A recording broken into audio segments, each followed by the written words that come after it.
We've all heard all kinds of tips for saving gas, but what if everything we thought we knew was wrong? From the legendary 55 miles per hour rule to the truth about premium fuel, we're about to expose fuel myths that are not exactly true and don't work in real life. Let's check 10 fuel myths most drivers still blindly believe.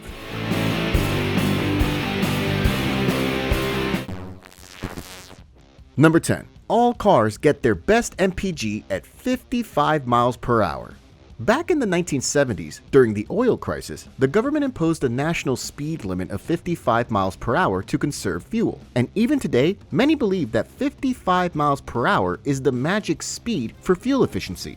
It clearly is a kind of speed where most cars can achieve very good fuel economy, but it definitely isn't the ultimate number, because each car is a story for itself. In reality, there are so many factors that influence fuel economy at certain speeds. Generally, 40 to 65 miles per hour is where most cars are the most efficient, but there are many factors that impact the actual ideal fuel efficiency speed. For example, aerodynamics plays a significant role because cars with low drag design can achieve peak fuel efficiency at higher speeds. It also depends on the type of powertrain, as naturally aspirated gas engines tend to have better mileage at lower speeds, while turbocharged units perform better at higher speeds. Finally, there's gearing. Modern transmissions often have 8 or 10 gears, so they can achieve higher speeds at lower RPMs. So even though you can't go wrong with 55 miles per hour, if you want to save some gas, things are way more complex and depend on design solutions of each specific model. Number 9. Premium fuel means better performance. Most people believe that premium fuel provides better performance, improves fuel economy, and keeps the engine cleaner. This misconception is pretty old, and it probably comes from the word premium itself, which suggests higher quality. But in reality, it's all about higher octane rating, which measures resistance to engine knocking. High-performance engines with high compression and turbochargers need higher octane fuel to prevent pre-ignition. On the other hand, most engines are designed to run on regular fuel, and their engine computer is optimized for lower octane, meaning that extra resistance to knocking is unnecessary.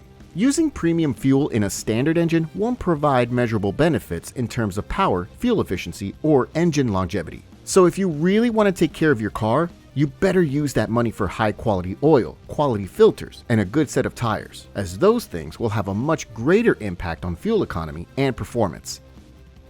Number 8. Cheap fuel is bad for engine.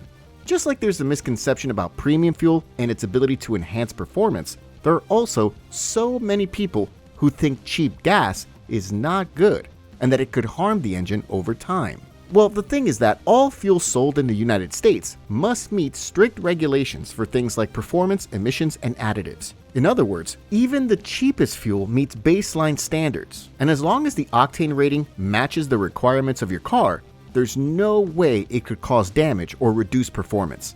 Still, occasional use of premium fuel can be beneficial, as some of the additives are designed to clean fuel injectors and intakes, which is important for durability and long-term reliability. After all fuel comes from the same refineries, which means that the gas is virtually the same before additives are blended in. Once again, it's much more about regular maintenance and things like high-quality oil. That's what keeps the engine healthy. Number 7. Bigger engine needs more fuel. Larger engines generally require more fuel to produce power, but does this mean that they can't be as efficient as smaller units? Not at all. In practice, driving conditions are anything but ideal. There are so many situations where small engines need to work under load, such as when carrying a lot of cargo or when climbing hills. In these situations, smaller engines often consume more fuel, because a well-designed, naturally aspirated, large displacement engine will operate more efficiently in such situations. With less strain, less fuel will be burned, and the ride will be more convenient.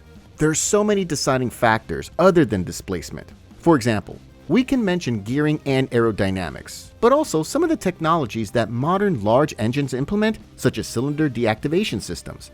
All in all, a large engine can be just as frugal, or even more efficient than the small one. Number 6. Cell phones can trigger explosions at gas stations.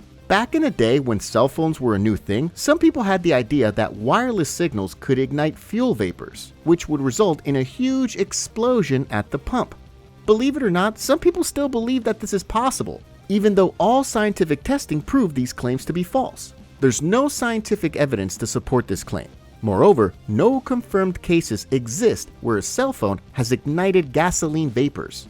So even if there are gas stations that still display signs against cell phone use, it's about preventing distraction, not about fire risks. Number 5. Cruise control saves fuel.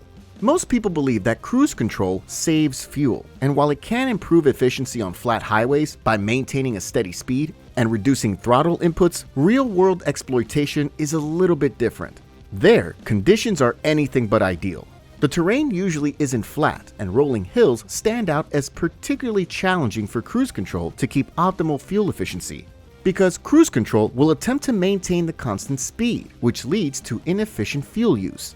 An experienced driver, on the other hand, will anticipate elevation changes and adjust accordingly, meaning that vehicles will lose some speed at climbs, but will also regain momentum on descents, with minimal throttle use. In most cases, this will result in better fuel economy than relying on cruise control.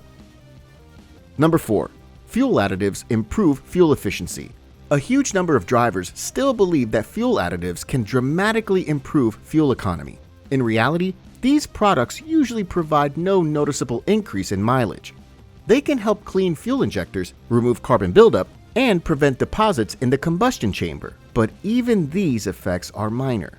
After all, modern gasoline already contains these kinds of chemicals that keep the engine clean, so the overall benefits of additives are marginal. There are products that claim to have the ability to improve combustion and alter fuel properties, but independent testing has shown that none of these lead to significant MPG gains. Things like properly inflated tires and efficient driving are still the best methods of improving fuel economy. Number 3. Morning fillings save your money. This is one of the oldest and most legendary myths, and for some reason, so many drivers still believe in it. The belief is based on the idea that gasoline is denser at colder temperatures, which means that you would get more energy per every gallon you fill up in cold weather.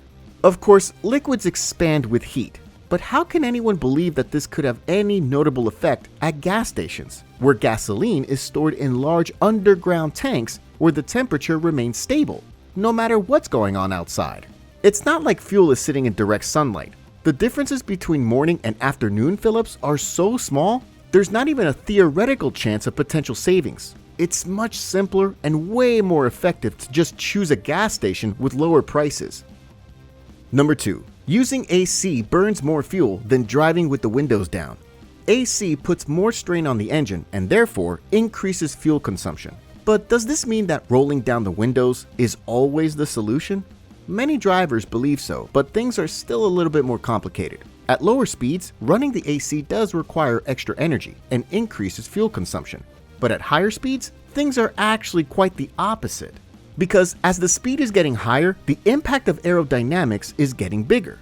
With opened windows, you will rather create a significant aerodynamic drag, which will increase fuel consumption way more than the AC. So if you're looking for optimal fuel efficiency, the general rule is that windows go down at low speeds, while AC works best on the highway. Number 1. Manual transmission is more fuel efficient.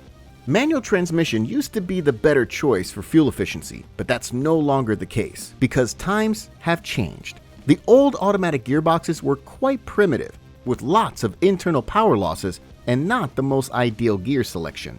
But today, they are operated by powerful and smart computers, so they can optimize gear shifts better than any human. Moreover, today's automatic transmissions typically feature between 8 and 10 gears, while there are also continuously variable transmissions, and all of them have one thing in common. They can keep the engine RPMs low, no matter the vehicle speed, which is crucial for optimal fuel efficiency. So while manuals are still preferred by driving enthusiasts, the thing is that these gearboxes haven't seen much development in the last few decades. Even performance cars use automatic gearboxes these days because they not only improve efficiency, but acceleration and responsiveness as well. The days of manual transmission being undisputed champions of both efficiency and performance are over. Thanks for watching and see you next time.